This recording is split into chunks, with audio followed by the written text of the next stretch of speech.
ሳድስ መነሻችንም ደግሞ ምቀኝነት ነው። ምቀኝነት ላይ በጣም ብዙ ሰዎች ምቀኝነት እንዳሌለባቸው አድርገው ያስባሉ። ግን ምቀኝነት እንዳለ መናገር አይፈልግም። ስፒሪቱ መንፈስ ስለሆነ አለውብህ ብሎ ሰውየው እንዲነቃ አይፈልግም። ምክንያቱም አንድ ሰውየው በምቀኝነት መንፈስ የተጠመቀ ከሆነ ምንም ነገር በህይወቱ እንደማይኖረውና በረከት አልባ ህይወት እንደሚኖረው ስለሚያቀርቁ ሰው ዓለም በዋነኝነት ጥበብ ምቀኝነት አንተ ምቀኛ ነህ ብሎ ሰውየውን አያሳምነውም። የሚያረጋው ነገር ሁሉ ፎር ጉድ ያረጋ እንዲሆን አድርጎ ሰውየው እንዲያስብ ያደርጋል። ስለዚህ ባለፈው ያየናቸው መካከል አንደኛው እንዴት ባህሪያቸው ያን ነገር እንዴት የተቋቋሙ ልክ መከራከሪያ ነጥብ ሆነው በዛ ደረጃ ላይ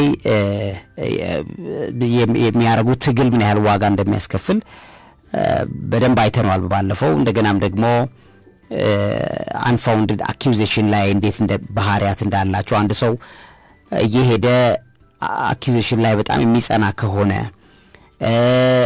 ልክ በሚያረጋው ነገር በተቀላላ ላረጋው ነገር ምክንያት ለሰው ክፋት ለሚመስለው ነገር እንደ ክፋት አይደለም እኔ ባንቺ ላይ ክፋት አልሰራውብሽም እንደገና ደግሞ እኔ ላንቺ ምቀኛ አይደለሁም የሚለው ነገር አኪውዝ ለማድረግ የሚሄዱበት መንገድ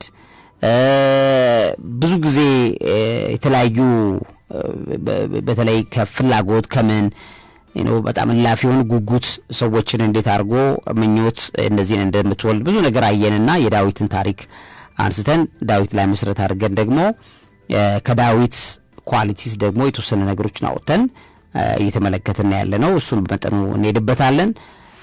ሁሉንም በአንድ የሚያማክር ወዳጅ ያስፈልጉታል። ለመኖሪያ ምቹ የሆኑ አፓርትመንቶችን፣ የጋራ መኖሪያ 40-60 መንደሮችን፣ የተንጣለለ የመኖሪያ ቪላ ቤቶችን እንዲሁም የንግድ ሱቆችን ሽያጭና ኪራይ እናማክራለን። በተጨማሪም ለኮንስትራክሽን የሚሆኑ ማንኛውንም ማሽነሪዎች ሲኖትራክን ጨምሮ እናቀርባለን። ለማንኛውም ቢዝነስ ከጎን ሆነን የምክር አገልግሎት እንሰጣለን። ዱናሚስ የኮሚሽን ስራ በ0913 41 8816 ይደውሉ። እኛ የርሱ ወዳጅ ነን።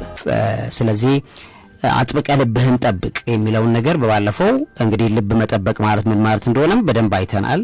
ልባቸውን የጠበቁ ሰዎች መንፈሳዊ አካላቸውን የጠበቁ ናቸው። እንደዛ መንፈሳዊ አካላቸውን የጠበቁ ሰዎች ደግሞ እንደገና የእግዚአብሔርን መግቢያ እና መውጫውን በሩን የሚጠብቁለት ነው። ስለዚህ ማንም ዘራፊ ገብቶ የልባቸውን በር እንደፈለገ መዝረፍ አይችልም። ስለዚህ እኚህ ሰዎች ለአምላካቸው ይገዛሉ፣ ቅንነት አላቸው፣ ዋህነት አላቸው። ከምንም በላይ ደግሞ ምቀኝነት በህይወታቸው ላይ የለም። ለምን? የተከፈተው የእግዚአብሔር በር ነው። የሚገባውም እግዚአብሔር ነው፣ የሚወጣውም እሱ ነው። በሩ እኔ ነኝ ነው የሚለን። ስለዚህ በእኔ ትገባላችሁ፣ በእኔ ትወጣላችሁ። so I have already controlled the door of your life የራስ ህይወታችሁን መግቢያ በር እኔ ይዤላችኋለሁ ነው። ስለዚህ ኦልሞስት እንደገናም ደግሞ የገነት መግቢያ በሩም እሱ ራሱ ነው። ስለዚህ ሰው የህይወቱንም የመንፈሱንም በር እንደገና የገነትንም በር ላይ ያለው ነገር ላይ ከተጠነቀቀ ልባችሁን ጠብቁ የሚለው እሱም ፓርት እንደሆነ እናያለን ማለት ነው። ባለፈው በደንብ አይተነዋል። ሶ የምቀኝነት መንፈስ በጣም አደገኛ ስለሆነ ነው ይሄንን በደንብ ተንትነን የምናየው። ስለዚህ የዳዊትን ልብ እግዚአብሔር ለምን ወደደው ስንል ዳዊት አንደኛ ምቀኛ ሰው ስላይደለ ነው ብለናል። ዳዊት ምቀኛ ሰው አይደለም። ምቀኛ ያልሆነበት ሪዝኖች ምንድናቸው? ስለዚህ እግዚአብሔር የዳዊት ልብ ማለት የእሴይን ልጅ ዳዊትን አገኘው ብሎ ልክ የልቤን ሰው ብሎ እግዚአብሔር በጣም በልቡ እንደሚደሰት ወይም በመንፈሱ እግዚአብሔር እንደሚደሰትለት በግልጽ ያሳየው ሰው ነው ይሄ ሰው ማለት ነው። ስለዚህ ከዚህ አንፃር ይሄንን የዳዊትን ነገር በደንብ እናያለን። በባለፈው ፕሮግራማችን ስናይ ካየነው ነገሮች መካከል ዳዊትን በጣም ከጠቀሙት ነገሮች መካከል አንደኛው ተግሳጽን የሚሰማ ሰው እንደሆነ ጠቁመናል። ተግሳጽ፣ ምክር እነዚህ ለምሳሌ መጽሐፈ ምሳሌ ላይ የእስራኤል ንጉስ አባቱ የሰጠው መመሪያ መልሶ ራሱ ልጁ ሰለሞን ሲያስተጋባው ልጄ ሆይ ስማ ባይዘዌ ያለውን ነው መጽሐፉ ላይ ደግሞ ምናየው።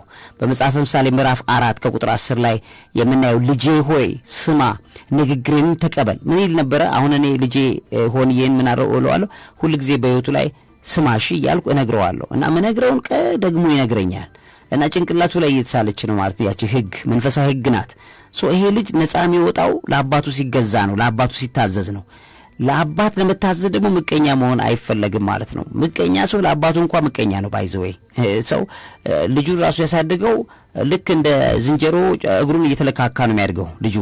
ስለዚህ አባትነቱን መቀበል አይፈልግም መጨረሻ ላይ።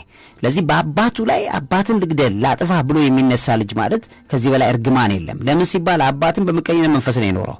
ሁሉ ጊዜ ልጆቻችን በእኛ ልክ ነው የሚያድጉት። ስለዚህ እኛ በመናሳድጋቸው ያድጋሉ። ጠቢቡ ሰለሞንን ለዚህ አይነት ቅን ልቦና እግዚአብሔር ለሚወደው ልቦና ያዘጋጀው የመከረው ዳዊት እሱን መሰረት አድርጎ ደግሞ ጠቢቡ ሰለሞን ሲነግረን እናያለን። ልቡ ንጹህ ነው ማለት ነው።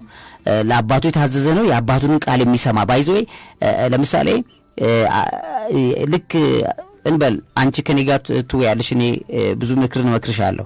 እኔም መክርሽን ምክር መቀበል እና እሺ ብለሽ እየሰማሽ ስትሄጂ ልብሽ ከቅናት ምቀኝነት ነፃ ነው ማለት ነው።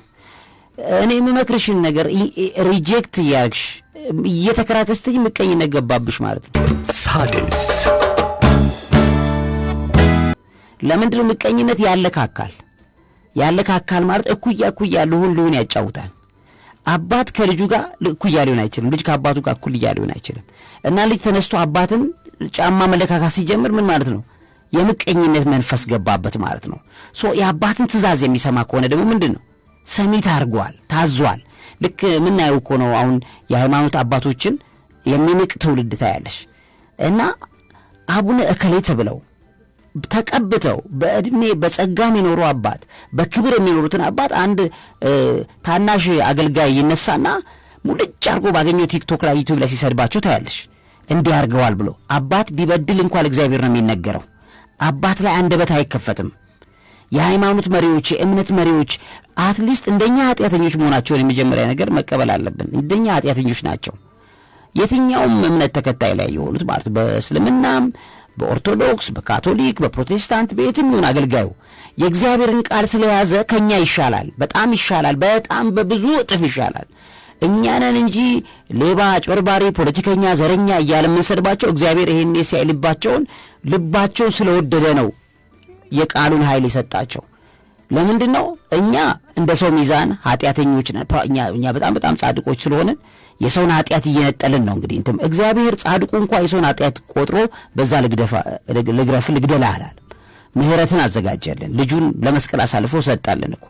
ምን ማለት ነው? ምቀኝነት ከዚህ ነው የሚጀምረው። ከመለካካት ይጀምራል። አባት ናቸው ሰሚት ማድረግ መገዛት ለአባትነታቸው ለጸጋው ነው የምንገዛው። ለሳቸውም እኮ አይደለም ጸጋም ይባላል። የእግዚአብሔር ጸጋ አለ። ታላቅ ሰው ስናከብር በእድሜ የገፋ ሰው ስናከብር በእድሜ ጸጋ ነው፣ መንፈሳዊ ስጦታ ነው። የእግዚአብሔር ስጦታ ተሰጥቷቸው ነው ለጋሼ። ጋሼን የምታከብሪ የእግዚአብሔር ስጦታ አይተሽው ነው ማለት ስጦታውን ነው የምታዩ። ስጦታ የማን ነው? የሰጪው።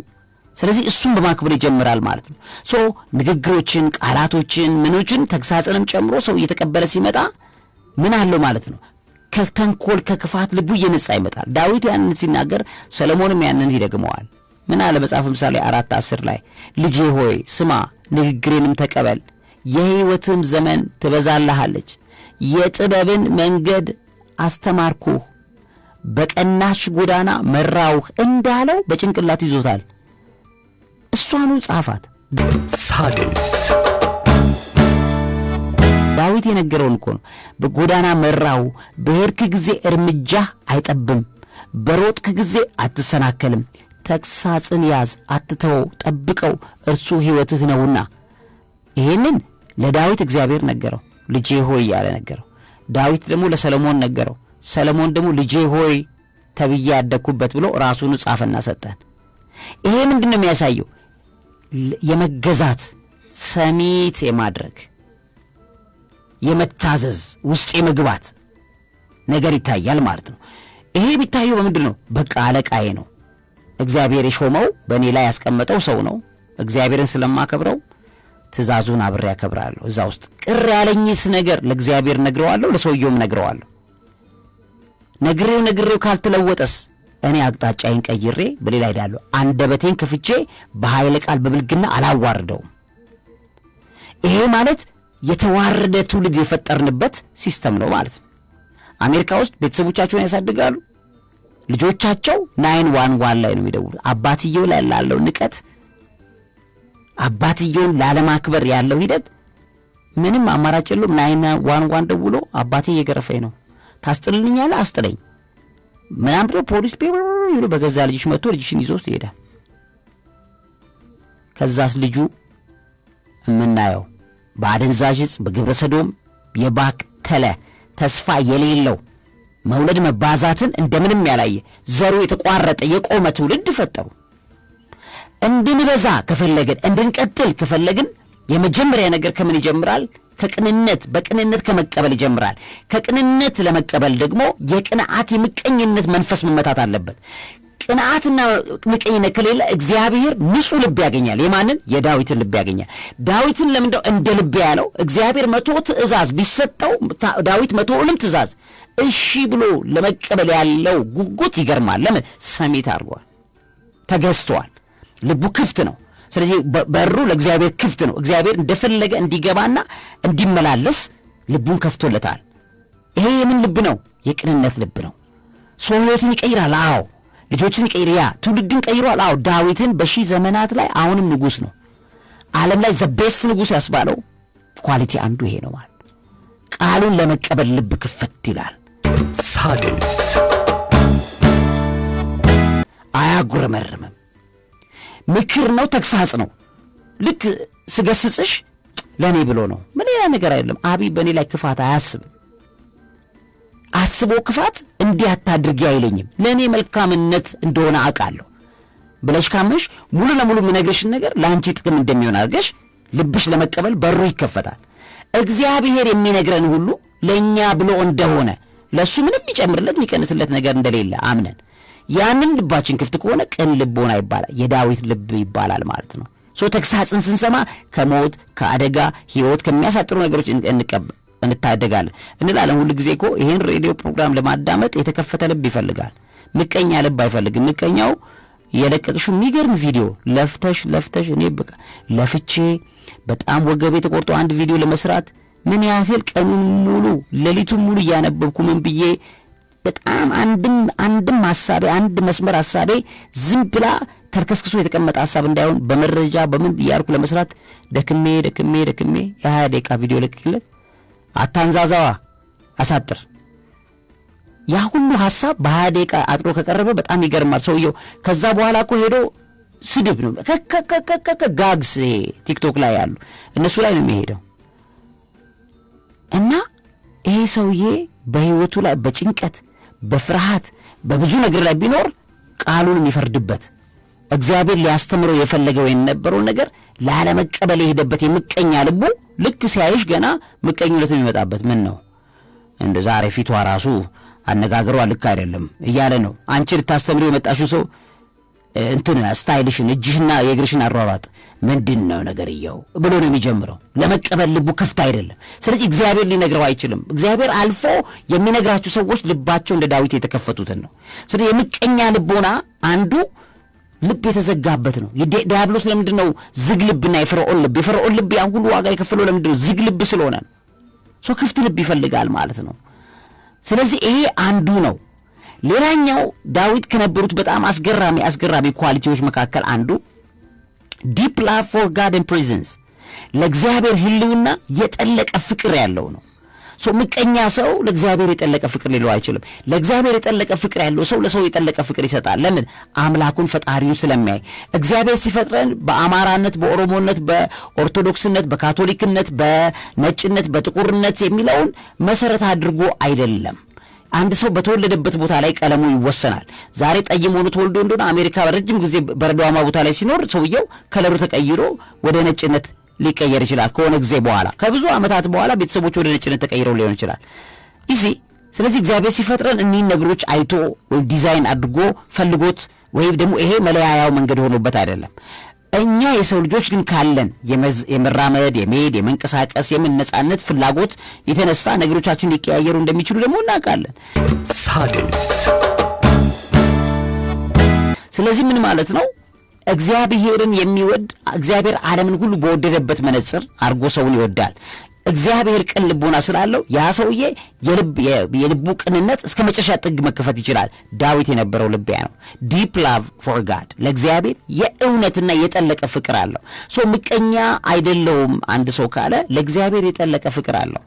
ልክ ነው። ለእግዚአብሔር የጠለቀ ፍቅር ኖሮት ግን ጎረቤቱን ጓደኛውን በሃይማኖቱ እያለ እየሰደበው ምቀኛ ነህ። በፍጹም የምቀኝነት ነው። ባይዘዌ የሰው ሃይማኖትን መሳደብ በጣም ምቀኝነት ነው። ለምን እዛ ሃይማኖት ላይ በቃ ማይፈልገው ነገር ልቡ ላይ ገብቶ ያጥወልውለዋል። በቃ በሄደበት ምቀኝነት ንግግር በራሱ አጥወልውሎ እንደሚያስመልስ ምግብ ነው። በቃ እንደዛ ነው የሚያስመልሰው። በሄደበት ቦታ ሁሉ በየቲክቶኩ እንደዛ ነው ሰውየው ቮሚት የሚያደርገው። ምን ማለት ነው? የሚያጥወለውል ችግር ይፈጥራል ማለት ምቀኝነት ነው። ለምን እግዚአብሔርን ከወደድነው እግዚአብሔር የወደዳቸውን ሁሉ በእኩል አይን እንወድለታለን። አንዱ እሱ ነው። ሁለተኛው ዳዊት የነበረው ነገር unwavering faith and trust አለው። በእግዚአብሔር ላይ የማይናወጥ እምነት የነበረው ሰው ነው። እግዚአብሔር እንደ ልቤ ሲለው ዳዊት በእግዚአብሔር ላይ በማንም ሰው ላይ ጥርጥር ሊኖር ይችላል፣ በእግዚአብሔር ግን በፍጹም ሊጠራጥረው አይችልም።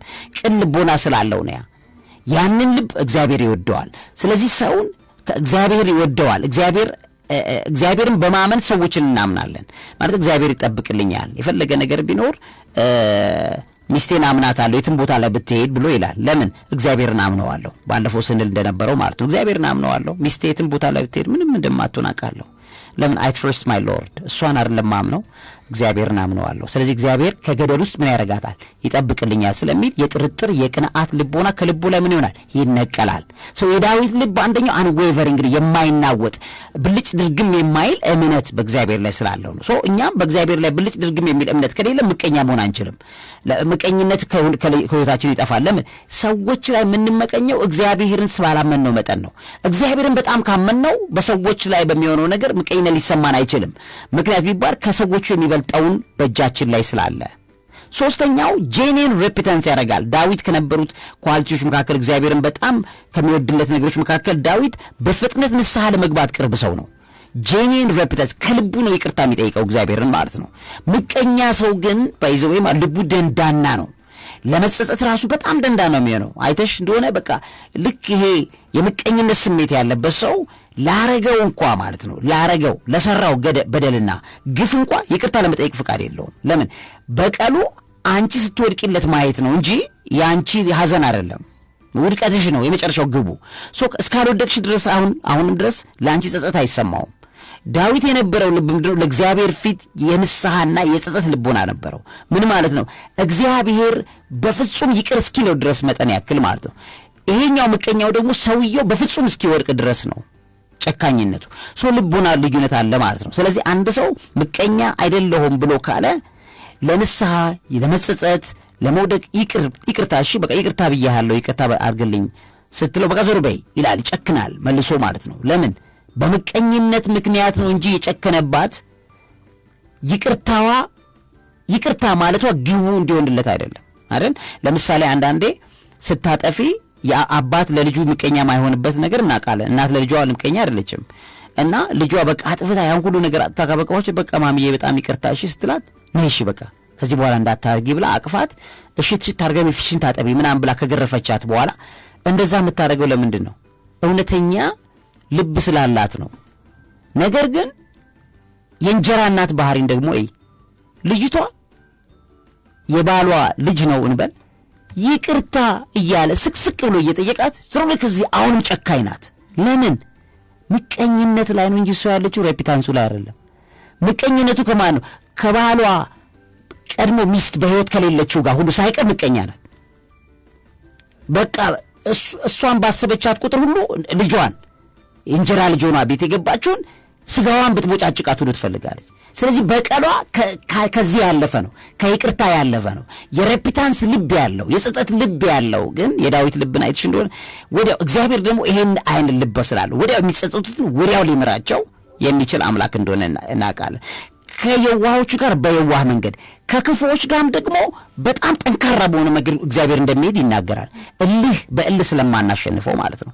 የእግዚአብሔር ግብ ምንድነው? ወዲያው ንስሐ መግባታችን እንደሆነ ይታወቃል ማለት ነው። ከመሸጋገሪያ በኋላ ተመልሰን እንገናኝና ዳዊት ያለበትን ነገሮች በጠቅላላ ኳሊቲ አድርገን የምቀኝነት መንፈስ ስለሌለው እግዚአብሔር እንዴት እንደ ልቤ እንዳለው ከውስጡ ወስደን ለኛ ደግሞ ወደ ህይወታችን የሚያቀራርበን ነገር ከዛ እንማራለን። ያላችሁ በሣድስ የሚዲያ ዝግጅታችን ላይ ነው።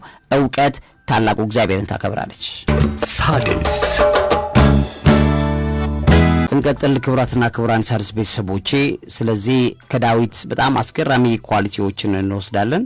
ከዛ ደግሞ ዳዊት የተወደደው ቅን ልቦና ስላለው ነው። ማለትም ከምቀኝነት የጸዳ ልብ ነው ስላለው ነው። ያ ከምቀኝነት የጸዳው ልቡ ምን ስለሆነ ነው ብለን ስንል አንደኛው ጄኒን ሬፒታንስ ስላለው እንደሆነ አየን ማለት። ሶስተኛው በአራተኛ ደረጃ ደግሞ ኦቢዲየንስ ቱ ጋድስ ዊል ነው። ለእግዚአብሔር ፈቃድ መገዛት የዳዊት አንዱ በጣም የሚገርመው ኳሊቲው ነው። ሁሉ ጊዜ ዳዊት እንደሚያምነው የእግዚአብሔር ቋሚ ምሪቱ በተለይ ደግሞ ለሱ እግዚአብሔር ለሚሰጠው ትእዛዛት መገዛቱ በብዙ መከራና ፈተናዎች ውስጥ እንዲያልፍ እንዳደረገው ያምናል ዳዊት። ብዙ ፈተናዎችን የተሻገርኩት ይላል በመጽሐፉ ላይ ለእግዚአብሔር ቃል ወይም ለእግዚአብሔር መሪነት ለእግዚአብሔር ምሪት ሙሉ ዕውቅና ስለሚሰጥ እንደሆነ ይናገራል ማለት ነው። እግዚአብሔር ሲመራ በሰዎችም አልፎ ይናገራል። የእግዚአብሔር ምሪት ያመነ ሰው በህይወቴ ላይ የህይወቴ አቅጣጫ ጭንቀትም ቢሆን ፍርሃትም ምንም ቢኖረኝ ያንን ሊያስተካክልልኝ የሚችል ሰው እግዚአብሔር ሰጥቶኛል ብሎ ሰውየው ቀጥሎ ያምናል። ያን ካመነ በዛ እግዚአብሔር ምሪት እና አቅጣጫ በሚሰጠው ሰው ላይ ምቀኛ አይሆንም። ምቀኝነት በጣም አደገኛ በሽታ የሚሆነው ሰዎችን የሚመራቸው ያሳጣቸዋል። ምቀኝነት ማለት ነው የሚመራቸውን ያሳጣቸዋል። ሰዎች በስልጣን ሽኩቻ እርስ በርስ የሚተላለቁበት ምክንያት ቀድሞት ያለው ሰው ላይ ይሄኛው ምቀኝነት ስለሚሰማው ነው። ያ ማለት ነው ከምቀኝነት የተነሳ የፖለቲካ አቅጣጫ ቢኖር እንኳን ሰውየው ሁሌ የተሳካለት ፖለቲከኛ መሆን አይችልም። ለምን? መነሻው ምቀኝነት እንጂ ጸጋ አይደለም። ጸጋ ከሆነ እግዚአብሔር ነው ጋይድ እንዲያደርግ የሰጠኝ፣ ስለዚህ እኔ ለእግዚአብሔር ታዘዛለሁ እገዛለሁ ይላል። የእግዚአብሔር ቃል ሰውየውን ይገዛዋል። ምቀኛ ልብ ካለው ግን ሰውየው ለእግዚአብሔር ምሪት መገዛት አይችልም። የሃይማኖት መሪዎች፣ የእምነት መሪዎች እግዚአብሔር የሰጠን ሰዎች ናቸው። ጊዜያቸውን፣ ጉልበታቸውን እኔ ነጋዴ ሆኜ ይሄን ሁሉ ሱቅ በጣም የሚገርመኝ እኔ ማለት ነው ነጋዴ ነው፣ በጣም ብዙ በየቀኑ ነው 100,000 ብር ያጭበረበረ የሚነግድ ያለ አንድ ሰው ተነስቶ አንድን የእምነት አገልጋይን እንዲህ አረገ ብሎ ሲተች ሲሰማ እኔ በጣም የሚገርመኝ ማለት ነው። እና የፍርድ ባህሪ በጣም ደስ አይለኝም። እግዚአብሔር ይቀጣል፣ እግዚአብሔር ይፈርዳል። የእምነት መሪዎቻችን በሚያደርጉት ስህተት የእነሱን ጉዳይ ለእግዚአብሔር አሳልፈን ነው የምንሰጠው። እኛ እናዋርዳቸውም፣ እኛ እናቀላቸውም። ለምን ቢባል የእምነት መሪዎች ከነስተታቸው አትሊስት የእግዚአብሔርን ቃል ይዘውታል። ያ ደግሞ እኛ ብናብጠለጥላቸው፣ ብንተቻቸው፣ ብንሰድባቸው የቃሉን አምኑ የሰጣቸው እግዚአብሔር አብሯቸው አለ። ሞር እንደውም ለሰዎች ብሎ እግዚአብሔር እነሱን በደንብ ጠብቆ ያሳየናል።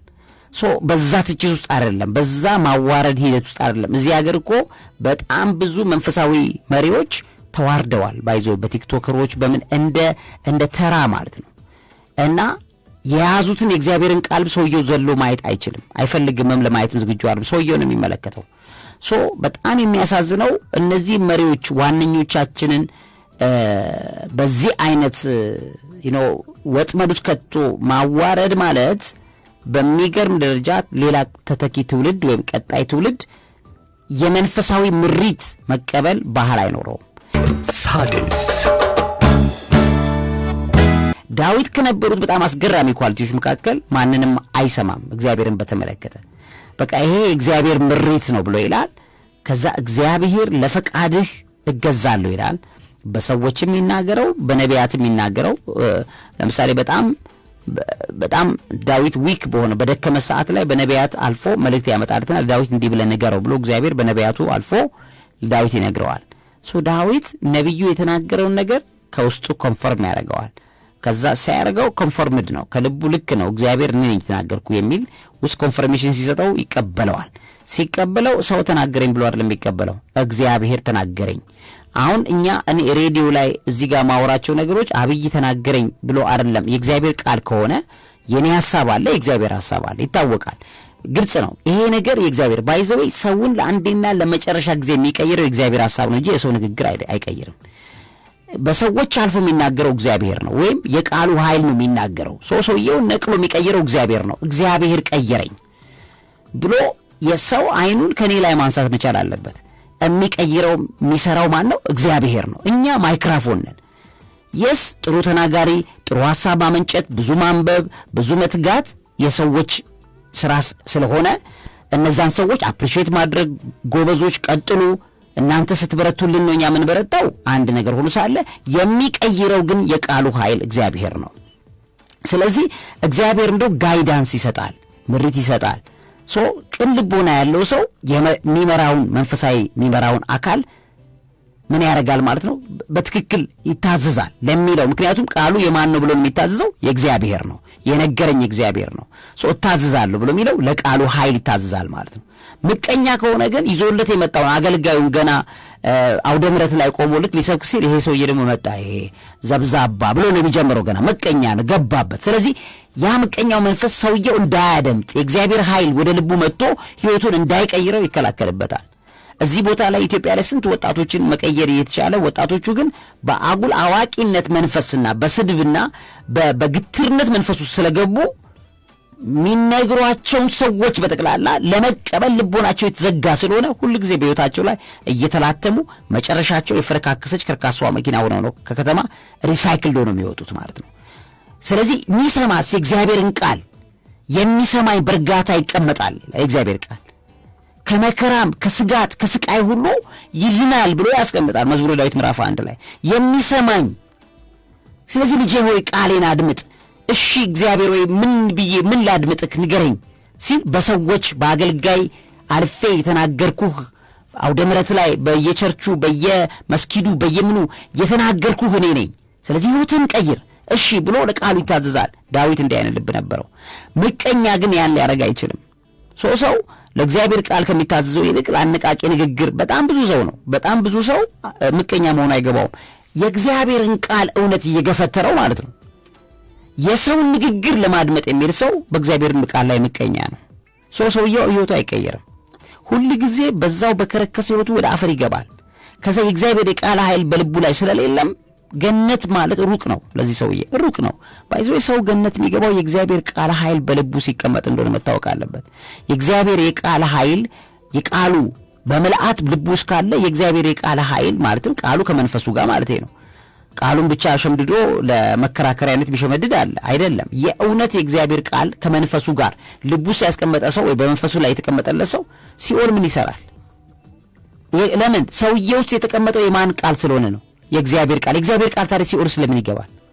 ለዚህ እኮ የእግዚአብሔር ቃል ሁሉ ጊዜኛ በክርስትና የእግዚአብሔር ቃል ክርስቶስ ነው አይደል ስጋ ሲለብስ ቃልም ስጋ ሆነአል ሰውየው ሙሉ ለሙሉ የእግዚአብሔርን ቃል በልቡ ላይ ካስቀመጠ ሲኦል ለምን ይሄዳል ሲኦል ውስጥ የሚገባው የእግዚአብሔር ቃል ነው ስለዚህ እግዚአብሔር ደግሞ ሲኦል ውስጥ እንዳይገባ ስለሚፈልግ ቃሉ በሰውየው ውስጥ የተቀመጠው ቃል ኃይል ለሰውየው ኃይል ይሰጠዋል በእግዚአብሔር በራሱ ፊት እንዲቆምለት ያደርገዋል ማለት ነው የእግዚአብሔርን ቃል የሚያጠኑ ሰዎች ሲኦል ላለመግባታቸው በጣም ብዙ ዋስትና አላቸው ለምን አትሊስት እግዚአብሔር ወይ የተሸከምኩት ያንተን ቃል ኃይል ነው ቃልህን ከመንፈስ ጋር ይዣለሁ እንዴ ቃልህ በልቤ ላይ ያለ ቃሉ ማለት እኮ ስጋ ለብሶ ነው አይደለም ስጋ ሲለብስ ነው ክርስቶስ የሆነው ይሄንን ነገር መሰረት አድርጎ ዳዊት ለእግዚአብሔር ቃል በጣም የተገዛ የነበረ ሰው እንደሆነ እናያለን ማለት ነው ሳድስ እኚህ ሰዎች የእግዚአብሔር የቃል ኃይል ስለነበራቸው በኦሪት ዘመን 5500 ዘመን ተፈርዶ ሰው ሁሉ ነፍሳት ሁሉ በሲኦል ነው የሚኖረው ሁሉም ማለት ነው ግን ሲኦል ውስጥ ግን ሌቭል እንዳለ እናውቃለን ሌላ ጊዜ በደንብ እንማማራለን እሱን ነገር የሲኦል ደረጃዎች ማለት ነው የመጀመሪያው ደረጃ ፒራሚድ ሲገለበጥ ነው ሲኦል ባለፈው ስናወራ ማለት ነው የፒራሚዱ ጫፍ ታች ያለው ጫፍ የአውሬው የታሰረበት ቦታ ነው ብለናል ከላይኛው ላይ ያለው ግን የሚንቦጎቦግ እሳት የሚመስል ግን እሳቱ የማያቃጥል እሳቱ የሌለበት ቦታ ላይ ነበር የሚኖሩት ማለት ነው እንጂ በጣም የተባረከ ነፍሳቶች የሚኖሩበት ግን በቃ ምንም ማድረግ ስለማይቻል እግዚአብሔር ቃል በህይወታቸው ላይ ስለሌለ ለቃሉ ስላልተገዙ ቃሉን ስላልተቀበሉት በቃሉ ስለማይኖሩ ሄዱ ሰዎች ማለት ነው የሚኖሩበት ቦታ ነው አሁን ላይ ባለበት ቦታ ግን በድሮ በኦሪት ዘመን ግን የነበሩት ነፍሳት ሁሉ ሲኦል ሲገቡ የሚኖሩት የነበረው ከላይኛው ላይ ነው እሳቱ ይንቦጎቦጋል 30 ደቂቃ እሳቱ እየተንቦጎቦገ እሳቱ አያቃጥላቸውም ነበር ልክ እንደዛ ያለበት ባህር ያለው አለ። የእስራት ስፍራ አይባልም እሱ እንደሚታወቀው ማለት ነው። ጥልቁ የሚባለው ነው የእስራቱ ስፍራ። በሌቭል አለ፣ በሌቭል ሰዎች ይገባሉ። እነዚህ ቦታዎች ላይ የተጠበቁበት የነበረው ዳዊት ለምንድን ነው ቢባል የእግዚአብሔር ቃል ኃይል በውስጡ ስለነበረበት ነው። ስለዚህ ክርስቶስም ወዶ ከዛ ነው ያወጣቸው። በሲኦል ለነበሩትም ነፍሳት ወንጌልን ሰበከላቸው ይላል እዛ ገብቶ። ለምንድን ነው የሰበከላቸው? ለሚሰበክላቸው ነው የሰበከው። የነገራቸው ለሚሰሙት ነው። ለማይሰማውማ አለኮ ዲያብሎስም እኮ ውስጡ ታስሯል ሲኦል ውስጥ። ለምን ታዲያ ወደ ገነት አልገባም? የሚሰሙት ነው። ባይ ዘ ዌይ የእግዚአብሔር ቃል ኃይል የሚለው ለሚድኑት ነው የሚለው። ለሚድኑት በስሙም ለሚያምኑት የእግዚአብሔርን ልጅነት ያገኙ ዘንድ ስልጣንን ሰጣቸው። ሚድኑ ነው ባይ ዘ ዌይ የሚሰሙት። የማይድነው ጭንቅላቱን ከፍተሹ ወንጌል አይደለም መጽሐፍ ቅዱስ ሙሉ እንደ ጁስ አድርገሽ ውስጡ ብታስቀምጭበትም አይድንም ሰውዬው። ለምን? ለመቀበል ዝግጁ ስላይደለም። ቃሉን ከማን ጋር? ከመንፈሱ ጋር። ቃሉን ብቻውንማ ፊደል ይገላል ይላል፣ መንፈስ ግን ያድናል ይላል። የእግዚአብሔር ቃል ኃይል ከመንፈሱ ጋር ነው የሰው ልጅ የሚያድነው። ያን የቃል ኃይል ስፒሪቱ ውስጡ ያለበትና በፍጹም ሲኦል ለመግባት አይችልም ያ ሰው። ለምን? መንፈሱ በልቡ ስላለ የቃሉን ኃይል ነው ሰውየው የሚናገረው። በልቡ ያመነው ሰውየው በአፉ ምን ያደርጋል? ይናገረዋል። ለምን? በልብ የተረፈውን ሰው በአፉ የሚናገረው። ስለዚህ ሰውየው ሲኦል ምን ይሰራል? ይሄ መጽሐፍ ቅዱሳዊ ነው። ቅዱስ ምክንያቱም ልክም ነው። እንዲሁ አሁን ሎጂካሊ እንኳን ብናየው የእግዚአብሔር የቃል ኃይል በልቡ ላይ የተጫነበት ሰው ቃሉ የትም መግባት ሲኦል ቦታው ስላይደለ ሰውየውን ለቃሉ ኃይል ሲል እግዚአብሔር ያድነዋል። በውስጡ የተጫነው ቃል ዋት ኢፍ ደግሞ ቃሉን አውቀውት የካዱትስ? የቃሉ መንፈስ በልባቸው የለም። ንግግሩንማ ዲያብሎስም ይጠቅሰዋል እኮ መጽሐፍ ቅዱስ ላይ እንደተጻፈው ብሎ እኮ ይጠቅሳል ዲያብሎስ። ስለጠቀሰ ያውቃል ማለት አይደለም። ሕይወት ሆኖታል ማለት አይደለም። ቃሉ በሰውየው ላይ ሕይወት ከሆነው ሰውየውን ከሲኦል ነፃ ያወጣዋል፣ ያድነዋል። ስለዚህ ሁሉ ጊዜ ስንሰማ የእግዚአብሔርን ቃል በጉጉት ዳዊት ይሰማ እንደነበረው ልብ አይደል፣ በጣም ለእግዚአብሔር ቃል ሬፒታንስ እንደሚኖረን መጠን በመሳሳት በመጓጓት የእግዚአብሔር ቃል መሬት ላይ እንዳይወድቅብን የሰማነው ነገር እንዳይፈርድብን ቃሉን ከምኑ ጋር? ከመንፈሱ ጋር። መንፈሱ ማለት ምንድነው? የሚቀይረን ኃይል ማለት ነው። ለምሳሌ የእግዚአብሔር ቃልን ስንሰማ የሚቀይረን ነገር በልባችን ላይ ካረ የቃሉ መንፈስ ልባችን ላይ ገብቷል ማለት ነው። ራሷን ልታጠፋ የነበረች ልጅ የእግዚአብሔር የቃል ኃይል ሲነገራት ቃሉ ከኃይሉ ጋር ቃሉን ከመንፈሱ ጋር ስትቀበለው እንዴት ሆና ይሄ የሚጠጣ ማለት አይደል መርዝ አስቀምጣ እንዴት ሆና መርዙም እንዳልገደላት ትገረማለች። ከዛ በኋላ ጠጥተዋለች፣ መርዙ አልገደላትም። እንደገና ለምን? የእግዚአብሔር የቃል ኃይል በልቧ ላይ ነበረ። ያ የቃል ኃይል ከሞት ሁሉ ያወጣታል። እንኳን አይደለም ከዛ ልጠጣ እንዴት ሆኖ ህይወቷ እንደተቀየረ ስትናገር ባለፈው እኔ እኮ እንደዚህ ራሴን ላጠፋ ብዬ የነበርኩት ሰው ነው የቀየርከኝ፣ እንዴት እንደቀየርከኝ ራሱ አላቅም። ሰው ቀያሪ አይደለም። የእግዚአብሔር የቃል ኃይል ሰውየው ምን ያደርገዋል? ይቀይረዋል። ልክ ቃሉ ሲሄድ የእግዚአብሔር መንፈስ ቅዱስ ሰውየው ውስጥ ይገባና በቃሉ ተጠቅሞ ሰውየውን ህይወቱን ይቀይረዋል ማለት። ቃሉ ከመንፈሱ ጋር የተቀበሉና ቃሉን ከመንፈሱ ጋር የእግዚአብሔር ቃል እግዚአብሔር ወልድ ነው፣ መንፈሱ ደግሞ መንፈስ ቅዱስ ነው። ሰውየው ይሄንን ሲቀበል እግዚአብሔር አብ ደግሞ አብ ወልድ መንፈስ ቅዱስ በልቡ ላይ ገብቷል ማለት ነው። ይሄ ሰውዬ ሲኦል ለምን ነው ሄደው? እግዚአብሔር ለቃሉ ኃይል ሲል ሰውየውን ከሲኦል ያድነዋል። በመሳሳት ግን አለ አይደለ የሆነ በረኛ ኳስ ሲመታ ለመቀበል እንደሚዘጋጅ ጉጉት እንደዛ አይነት ጉጉት ቃሉን የሚቀበሉ ሰዎች ልባቸው በጣም ቅን ሰዎች ናቸው። ሲኦል ለመግባት ሩቅ ነው ለነሱ፣ ሩቅ ኃጢአት እያለባቸው ኃጢአታቸውን ይቅር ብሎ ሽሮላቸው በደሙ አጥቦላቸው ወልውሎ በሂሶጵም እጠበኝ እነጻማለሁ፣ እባክህን እጠበኝ እኔ ኃጢአተኛ ነኝ ያለ ዳዊት ረፒታንስ ቀድም እንዳን የንስሐ ልብ አላቸው። ቃሉን ለመቀበል በረኛ ኳሷን ጓግቶ እንደሚጠብቃት የሚጠብቁ ሰዎች ናቸው። እኚህ ሰዎች እግዚአብሔር በእውነትና በምህረት መቼም ማዳንም መግደልም ይችላል እሱ ነው አይደለ? እኚህ ሰዎች እንዴት ይሄ ሁሉ ጉጉት እያለባቸው ይሄ ሁሉ የቃል ኃይል በትንሽ ኃጢአታቸው ምክንያት እግዚአብሔር እንዴት ይፈርድባቸዋል? አይፈርድባቸውም። ምህረት የሚባል ኃይል አዘጋጅቶላቸዋል ማለት ነው። አሁን ያለነው obedience to the God's will ለእግዚአብሔር ፍላጎትና ፈቃድ ለቃሉ ኃይል ለመታዘዝና ለመቀበል የተዘጋጀ ልብ ያለው ሰው ብዙ ጊዜ ከምቀኝነት ህይወቱ የጸዳ እንደሆነና ለመቀበል ደግሞ በአገልጋዮቹ ላይ ምቀኛ ስላይደለ ቃሉን ነው እነሱን አያይም። አገልጋዩን፣ ጳጳሱን፣ ዲያቆኑን፣ ፓስተሩን መስጂድ ላይ ያለውን አይደለም የሚያየው። እሱ ማስክ እንደኔ ስተተኛ ነው እኔ ማየው የሞተልኝን አምላኬን ነው ብሎ መስቀሉን የሚያይ ሰው ለመዳን ወደ ሲኦል እንዳይገባ የእግዚአብሔር በር የተከፈተለት ቅን ልቦና ያለው እግዚአብሔር በጣም የሚወደው ዳዊት እንደ ልቤ እንዳለው ነው። ዳዊት እንደዚህ አይነት ሰው ነበረ ማለት ነው። እዚህ ላይ ነው ያለነው። ቀጣይ ፕሮግራም ላይ ደግሞ እንቀጥልና ሌሎችን እናያለን። ሂዩሚሊቲንም ሌሎችንም እናያለን ማለት ነው። በጣም ጠቃሚ ብዙ ህይወታችንን የሚያስተካክል እንደሆነ እናያለን። ቤተሰቦቻችን ቢያንስ 1-4-5 ቤተሰብ የምንቀበልበት 1-5 ደቂቃ ይኖርናል። እሱን ደግሞ እንጠቀም። ቢያንስ አንድ ቤተሰብ 1 ደቂቃ ቢጠቀምልን ቶሎ ብለን እንሄዳለን ማለት ነው። ለዚህ አእምሮ ማዕድ መምህርና ጋዜጠኛ ዐቢይ ይልማ አብሬያችኋለሁ። እውቀት ታላቁ እግዚአብሔርን ታከብራለች። ሣድስ ይሄ ቤተሰባችን ሄሎ ዐቢይ ወየ እህትዬ እንዴት ነሽ? አንተን የፈጠረ አምላክ ክብር ይመስገን። አሜን። ክብሩን ለሱ ይውሰድ። አሜን። ዐቢይ ጌታ ይሄ ምቀኝነት ላይ በከፍተኛ ስራ ይሄን ሐዲስን የሚሰሙ ደማቸው የሚንተከተኩ አሁን ስለ ምቀኝነት ያወራው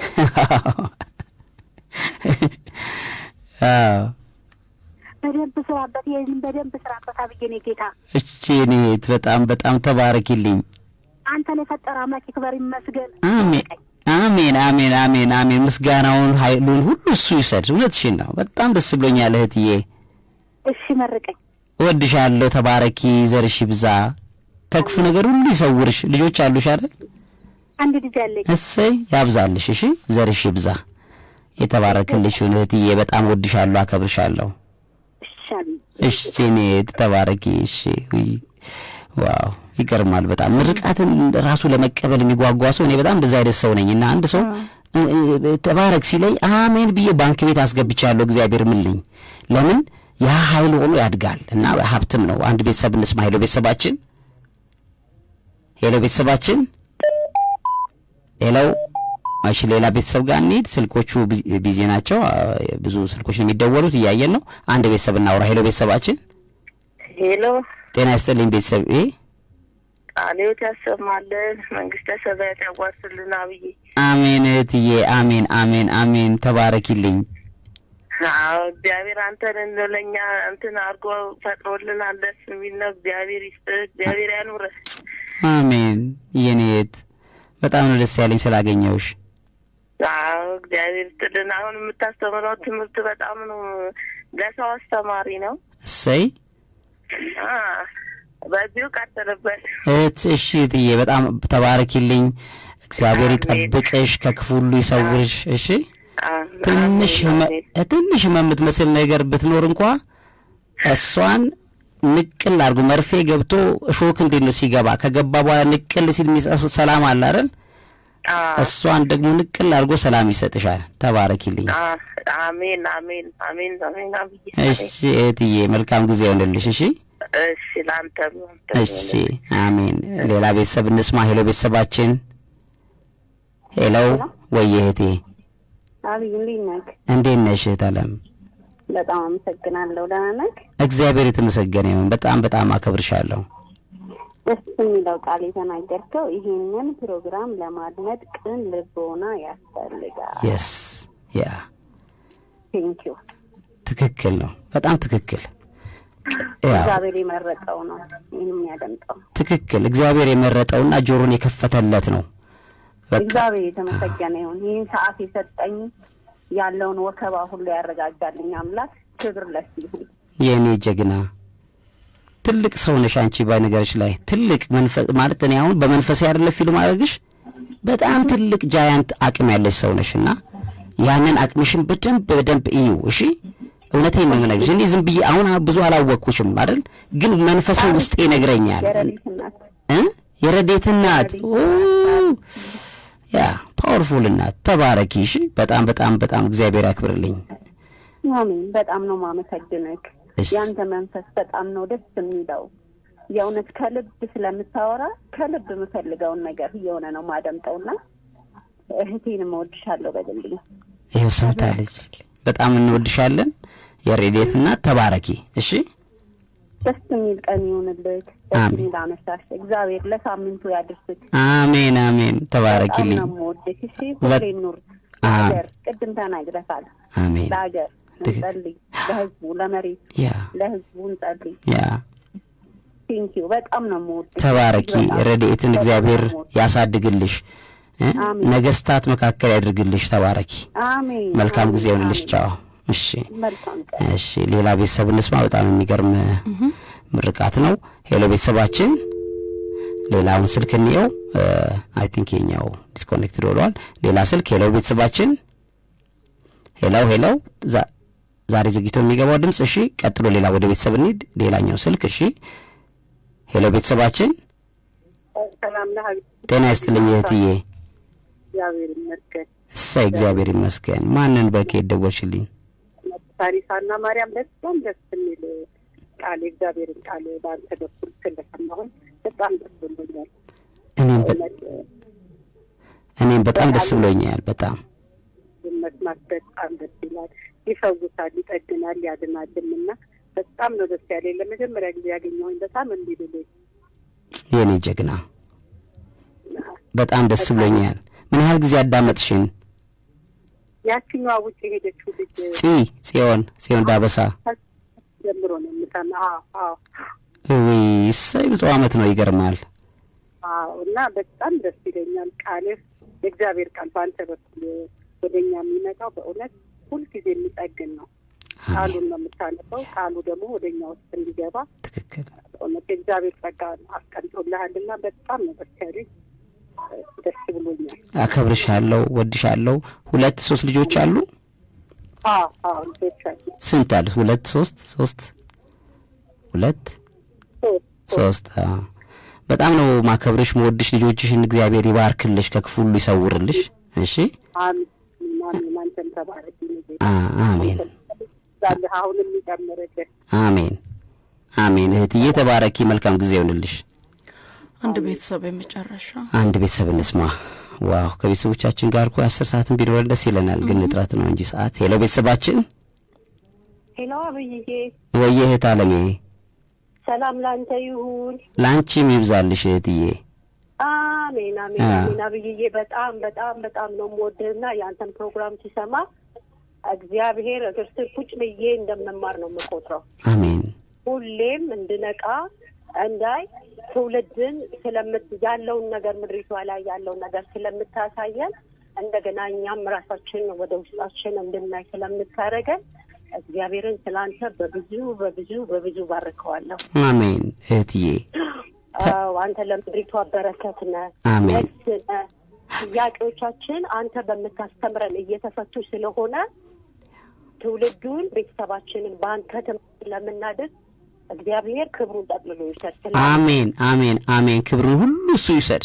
እኛን የተጠቀመብን እኛን እንድናገለግለው የፈለገው የመረጠው እግዚአብሔር እሱ ክብር ምስጋና ለሱ ይገባዋል። ሁሉ ነገር የሱ ነውና የሰጠንን መልሰን እንሰጠዋለን። ተባረኪ። ቤተሰብሽን ይባርክልሽ። ዘርሽ ይብዛ። ዘርሽን ክፉ ነገር አይመልከት። የዘር ማንዘር የተባለ ነገር ልጆችንም ቤተሰቦችንም አያግኝ። ተባረኪልኝ። እሺ አሜን። ባንተ አንደበት ሆኖ ስለሚሰራ እግዚአብሔር ይባረክ፣ ዘመንህ ይባረክ። አሜን። ባንተ የሚጠቀም እግዚአብሔር ክብሩን ጠቅልሎ አሁንም ይሸጥ። አሜን። መልካም ጊዜ ይሁንልሽ። ተባረክልኝ። ብርክ ክበል። በጣም ነው የምወድህ አብዬ። በጣም እኔም ውድድ አደርግሻለሁ፣ አከብርሻለሁ እህትዬ። ዘርሽ ይብዛ። መልካም ጊዜ ይሁንልሽ። አሜን። ያባርክ። ሰላም አምሽልኝ። መልካም ምሽት። አሜን።